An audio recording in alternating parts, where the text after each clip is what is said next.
Hello everyone, তোমরা সবাই কেমন আছো? আশা করি খুব ভালো আছো। আর আমি মোটামুটি আছি, কারণ আমার একটু ঠান্ডা লেগেছে, গলা শুনে বুঝতেই পারছো। যাই হোক, আজকে তোমাদের সাথে আমি একটা রেসিপি শেয়ার করবো, সেটা হচ্ছে চিলি চিকেন। ওয়েট, আমি জানি তোমরা অনেকেই সেইটা করতে পারো, কিন্তু আমি যেমনভাবে করি তাই সেটাই তোমাদের সাথে শেয়ার করছি। তো চলো দেখে নাও। আমি এখানে কিছুটা বাটিতে বোনলেস চিকেন নিয়ে নিয়েছি। বোনলেস চিকেনেই চিলি চিকেনটা বেশি ভালো হয়। তার মধ্যে আমি এখানে আদা রসুন একসাথে পেস্ট করা ছিল, তো সেটাই দিয়ে দিলাম। তারপরে দিলাম একটু স্বাদ মতো গোলমরিচ দিলে মাংসটা বেশ সে খাওয়ার সময় একটু ঝাল স্পাইসি হবে। যাই হোক, তারপরে আমি এখানে দিয়েছি রেড চিলি পাউডার, যেটা একটু লালচে ভাব আসবে। রেড চিলি পাউডারে তো একদমই ঝাল হয় না, তো সেটা আমি অল্প একটুখানি দিয়েছি জাস্ট লাল করার জন্য। তারপরে আমি এখানে দেবো এবার কর্নফ্লাওয়ার, যেটা মাংসের কোটিংটাকে বেশ শক্ত করবে। তো স্বাদ মতো মানে পরিমাণ মতো দেবে, বেশি দিলে আবার খড়খড়ে হয়ে যাবে। তো আমি এখানে কর্নফ্লাওয়ার দিয়েছি পরিমাণ মতো। তারপরে কর্নফ্লাওয়ার হবার পরে আমার এখানে ভিনিগার ছিল না, তাই আমি একটু লেবুর রস দিয়েছি। লেবুর রসটা মাংসটাকে একদম সফট করবে। আমি আমার পরিমাণ মতো লেবুর রসটা দিয়ে নিয়েছি। তারপরে আমি একটা ডিম দেব, আর সেই ডিমটা আমি দিয়ে ভালো করে সুন্দর করে মাখিয়ে নেব। তো চলো মাখানো যাক। আমি মাখাচ্ছি, হাত দিয়েই মাখাচ্ছি, কারণ হাত দিয়ে মাখালে বেশি ভালো মাখানো হয়। তো এটা পুরোটা মাখিয়ে নিই। তারপরে এটাকে আমি আধ ঘন্টা কি আরও বেশি, যত বেশি ফ্রিজে রাখতে পারবে ম্যারিনেট করে তত বেশি ভালো হবে। তো চলো আমি এটা মাখিয়ে ফ্রিজে 1-1.5 ঘন্টা রেখে দিই। তারপরের দিন যখন তোমাদের সামনে ভাজবো বা বের করবো তখন তোমাদেরকে দেখাচ্ছি। তো চলো।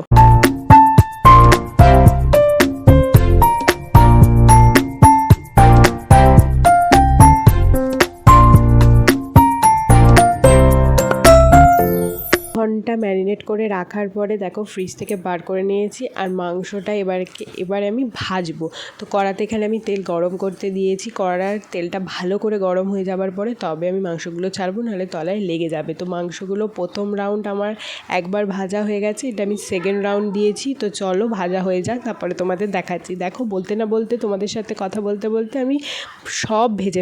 তারপরে আমি এখানে ডুমো করে ক্যাপসিকাম, পেঁয়াজ আর একটু রসুন কুচিয়ে নিয়েছি। তোমাদের কাছে আরও রেড বেল পেপার বা ইয়েলো বেল পেপার থাকলে তোমরা সেগুলো দিতে পারো, আরও কালারফুল হবে। তো আমি কড়াতে তেলটা গরম করতে দিয়ে দিয়েছি। তারপরে এখানে তেল গরম হয়ে যাওয়ার পরে রসুন কুচিটা দিয়ে দিলাম। রসুন কুচিটা হালকা একটু সতে করে নাড়াচাড়া করে নেবো। তারপরে আমি এখানে ক্যাপসিকাম আর পেঁয়াজটা দিয়ে ভালো করে নাড়বো, আর একটু মিডিয়াম আছে নাড়বো, একটু লো ফ্লেমে আর একটু হাই ফ্লেমে দিয়ে নাড়বো। কারণ মাংসর সাথে সাথে যাতে মাংসটা যেমন সফট হয়েছে, তো এরকমই এই পেঁয়াজ আর ক্যাপসিকামটাও যাতে একটু নরম হয়, তার জন্য আমি একটু লো আর একটু হাই ফ্লেমে দেবো। তো এখানে আমি ক্যাপসিকাম আর পেঁয়াজটা এবার দিয়ে দেবো, দিয়ে ভালো করে একটুখানি নাড়বো। তো নাড়া হয়ে যাবার পরে তারপরে কেমন স্ট্রাকচার আসে তো চলো দেখতে থাকো। আর তার মধ্যে আমি একটু সসটাও রেডি করে নিই। তো এখানে আমি চিলি সস নিয়েছি অল্প পরিমাণে, কারণ বেশি ঝাল আমার দরকার নেই। টমেটো সস আর সোয়া সস, তো সসটা তোমাদের একটুখানি লাগতে পারে, বাট এটা একটুখানি নয়, কারণ এটা অনেকটা থিকনেস আছে। তো দেখতেই পাচ্ছ এখানে পেঁয়াজ আর ক্যাপসিকামটা কত সুন্দর ভাজা হয়ে গেছে, একদম নরম। তার মধ্যে আমি এবার সসটাকে দিয়ে দিচ্ছি।